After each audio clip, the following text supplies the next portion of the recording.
Yan guys, tapos na tayo mag-torque ng ating cylinder head bolt. So ang gagawin natin ngayon guys is mag-tune up na tayo para isang ano na lang, isang takipan. So tune up natin guys. Ang gagawin natin tune up guys is short method. Kalimutan natin ipitan. Bali short method ang gagawin nating tune up dyan guys. So bali isang ikot lang tayo ng pulley. So bali ang mauna dyan 1, 2, 3. Bali itong tatlo munang i-tune up natin. Tapos pang-apat ay ito guys, intake na ano na number 3. Ayan, 1, 2, 3. Tapos intake na number 3. Ito guys. So yan ang ating short method. Tapos pangalawang ikot natin ang counterclockwise. Pangalawang ikot is ito guys. Pangalawang ikot ay isang ikot guys, ito number 4, itong dalawa. Tapos ito guys, itong dalawang to. Okay, so pag inikot natin ang isang counterclockwise guys, bali number 4 ito guys, itong dalawang to, tapos itong dalawang to guys. Yan, yung dalawang yan. So ganito guys, short method po na pag tune up yan. So itatiming muna natin dito yan guys.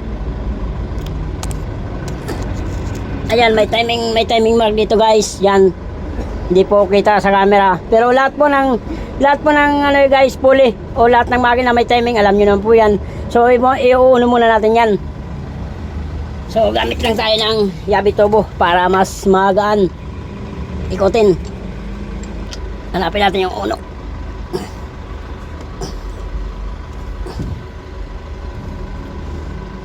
Sobra. So yan yung ating uno. Hindi kita sa camera guys, pasensya na po kayo. So teka, ngayon natin tanggalin natin sa stand. So ayan guys yung ating timing mark. Ayan guys yung ating timing mark. Yan, ito yung timing nya. So dito tayo. So isang ikot nga guys, pag inikot ko pa ng isang bisis yan counterclockwise guys, kailangan pag isang ikot babalik siya ulit dito sa timing mark na yan. Mag-uuno siya ulit para dito sa ating number 4. Yun ang ating anan dyan, itong dalawang to guys. Isang ikot pa yan guys. So tune up natin. Yan guys. Lagay muna natin lang langis guys. Yan. Kailangan may langis para pag pinasok ng filler gauge madulas. Okay.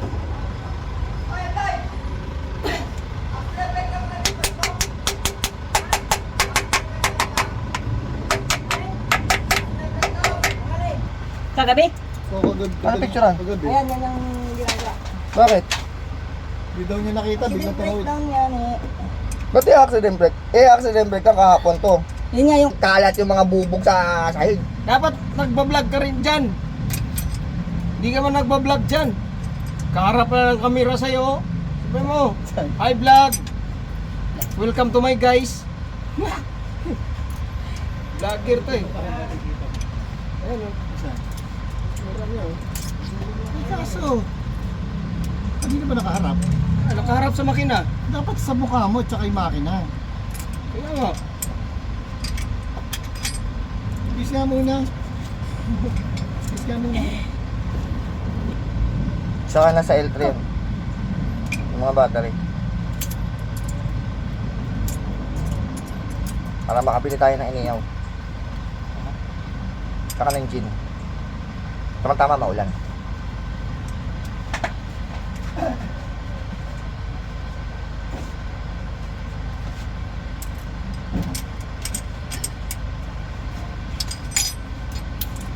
yun oh.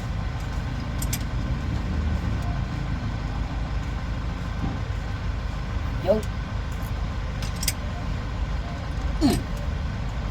Yan guys. Yan.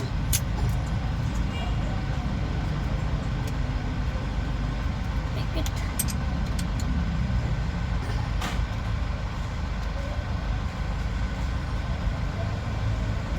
Yan.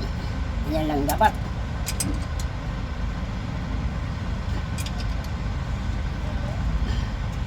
Yun.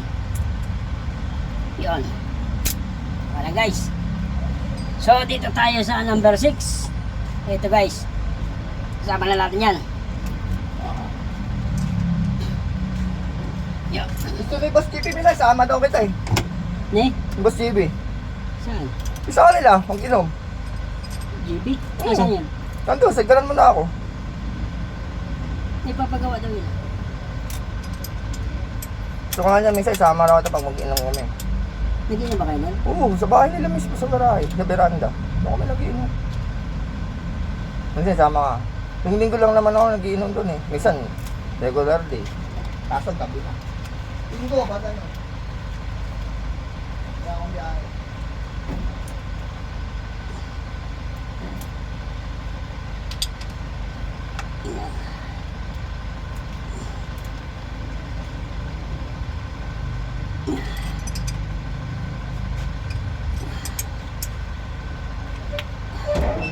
Yan. Yan. Bali, ikotin natin ang isang ikot pa yan guys. Para sa number 4. Bali ito, inuna natin. Short meter dyan guys. Tapos ito, number 3 na intake. So dito naman tayo sa number 4. Tapos itong dalawang guys. Dalawang yan. Tayo number 4. Tapos, ito. Yan. Dito pala tayo sa dalawa guys. Step na yan ang ganapod ng guys.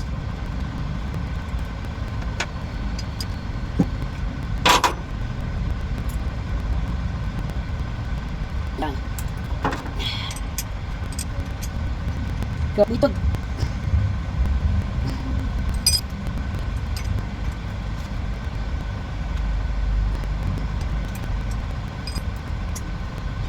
Yun.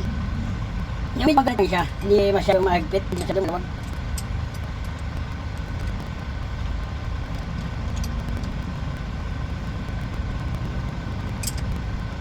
Yun. Yun. Ganyan lang guys. Yan. Right? Ito tayo sa yan. Yan. Napakaluwag. Boy! Bota boy! Yan. Adjust na yan. Uy. Yan. Tantang guys. Tapos yan boy. Ipasang. Ha? Bilawan tapos higpitan na naman. Tapos yung pinigpitan is boy. Yun o.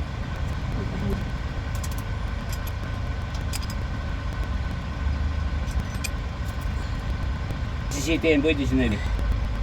Sige. Tapos dito sa natin. At doon sa bounding ka. Basta sabi. Sige. Ay, nyo kay sino dala? Hindi, nakalimutan ko na lang. Isipin na akala. Sa kwan. Tasa sa ano. G.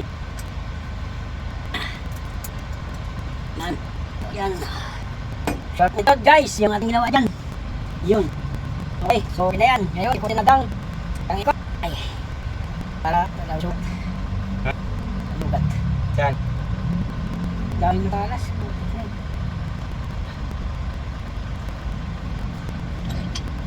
Ikot tayo para sigurado kung ito po. Tapos na yan? Tapos magbot. Oh. Tapos na? Yan guys. Tapos na yan? Do. Panta na. Ate na yan. Dito ko na yan. Yan guys, so Kunin ko malambot. rin 12. Okay, okay, sige. Yan guys, so yan. Malambot ang ikotin. So ibig sabihin, tama yung ating hanap. Kasi kung hindi yun, tutukod yun guys. Okay. Yan.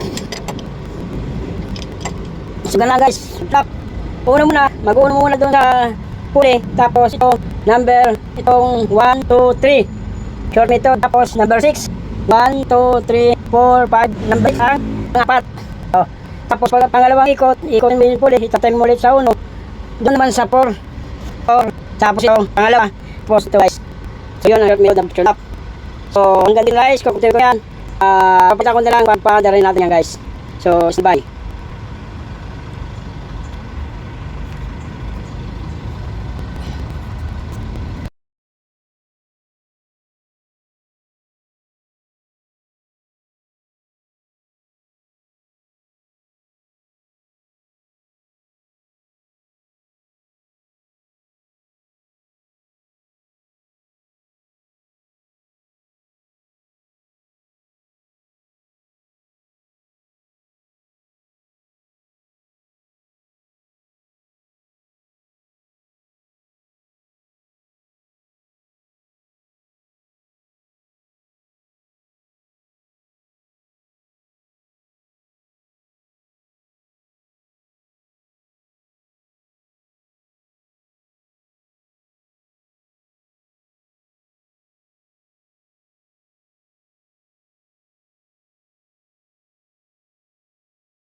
Guys, bali papandarin na natin tong ating ginawa na J2. Oh, tama boy! Ayan, guys, bali nag-series tayo dyan kasi mahina yung cranking gawa ng bago yung ating panglaman loob. Boy, So, papandarin natin guys. Bali, kompleto na yan. boy! May tubig na rin, may langis na rin yan guys. So, unang gagawin natin dyan is palalabasin muna natin dito yung ano yan, prodo. Yan, bali from bleeding muna yan. So, paandar natin. Boy! Kailangan lumabas muna yan dito guys. Yung mga ano, Boy, Mga- tama! fluids, ay ano, diesel. So, kailangan may lumabas dyan. Lutundo muna natin. Yan, kompleto na yan guys. Cranking natin.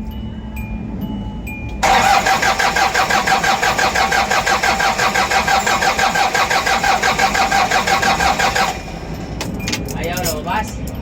Ayaw labasan boy. Isa pa. Ha? Wala pang lumalabas. Yun. Okay, meron na yan guys. Ayan. Yan, meron na rin. Tapos yun. So, isasara na natin yan. Lahat? Ibuksan mo na? Opo. So, ngayon, heater ng konti. Saan yung heater niyan, boy? Yan. Lahat yan guys, isasara natin. Para pumasok na siya doon sa ating piston, yung krodo. Yan. So, start natin. Kahit walang heater, kung kayang pandarin kasi bago naman yung ating piston. Sige nga, pa-start. Boss. Heater! Yeah. Start.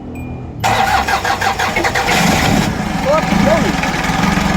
What's that noise about? Ayan guys. So, yan, natural lang yan guys, nausok gawa ng naglagay tayo ng piston sa ating, ay naglagay tayo ng langis sa ating liner. So ayan, may usok siya, pero mawawala yan guys. So yun, ang dahilan kaya tayo naglagay ng langis para malakas yung kanyang kompresyon. So ayan, naging one click sasag guys. Yun, kung may blow by. Kasi yan guys, lumalabas din dyan yung ating langis. Tapos dito, bumubulwak. So ayan guys. Oh, sakal. Observe ba natin yan? Langis! Why? Yun oh. So ayan guys, mayroon pang leaking. Ayusin muna natin yan. Bali, ayan na yan guys yung ating ginawa na J2 engine. So ayan, wala na siyang Dubai. Kasi ito guys, ayan po yung palatandaan natin guys na yan ay Dubai, yan nagtatalsikan po ng langis dito sa ating kaha. So ayan, buksan natin yung ating lagay ng langis guys. Ayan po. Pag binubuksan dati yan, may pressure guys. Ayan. So ayan, wala na po siyang pressure guys. Tapos dito. Ayan. So, mas ano pa yan guys pag naasa yung ating piston ring. Pag na ano pa ng wires yan, mas mawawala pa yung ano yan, yung konting usok niya. So ayan, titinig pangandang yan. Tapos yung ating baterya guys is hindi kumakarga. Kaya medyo yung ating makina medyo may vibrate. Pag na kumarga yung alternator natin guys, mawawala yung vibration yan. Tapos medyo magaspang tayong kanyang andar. Gawa ng yung ating alternator. Tapos may dikit na? Ay, kumakarga na yan. Wala na yung indicator sir oh. So yan guys, kumarga na yung aming alternator. Nawala na yung indicator. Eh, kumarga na sir. Baka natilo siguro. Ayan. Ayan, natampang pa. Kumarga pa yung alternator. So ayan guys, yung ating ginawa. Yun, bali goods. Ayan, pagdating sa ito sa pit, wala nang usok. Yun. Wala po guys, kausok-usok yan. Tapos wala siyang amoy ng langis. Yan. Yan guys. So yan guys, wala kausok-usok yan. So ganun lang guys. Yung ating ginawa dyan. Yan, bali all goods na yan. Ayan, bali i-break in na lang yan guys yung ating ginawa natin. Baka kailangan pa ng break in yan, mga 2 araw o 1 araw bago natin patakbuhin yan. Yun, ganun lang guys. Rebor lang, ang ginawa ko dyan, i-rebor ko lang yung ating liner. Tapos nagpalit tayo ng ito, liner guys. Yan, yung ating mga luma. Bago nating liner. Tapos ating piston, nagpalit din tayo dyan. Tapos connecting rod bearing, piston pin bushing. Yan yung ating ginawa. So ganun lang guys, ang tip ko lang sa inyo. Yung ganun lang para hindi matagal. Kapag kaya namang dukutin ang ating makina o rebor, ganun lang ang pwedeng gawin. So yun lang po guys ang maibibigay ko sa inyong tips. So yan, ang problema 6 well, ang problema niya for chip 1, ang problema niya is steering hose, may leak. Ito naman ang ginagawa, van light, tapos matigas yung clutch. Yun, andyan yung aking partner, siya ang gumagawa. Ayan yung aking manager. Magaling. Ayan yung aking partner, nag-electrical. So yan ang aming yan ang ating ginawa. So yun lang guys ang may bibigay ko sa inyong tips pagdating po sa maraming salamat po. Please like, share, and subscribe. Pa-click na rin ang notification bell para updated po kayo sa aking susunod na ipapakitang video. Maraming salamat po and God bless po sa inyong lahat.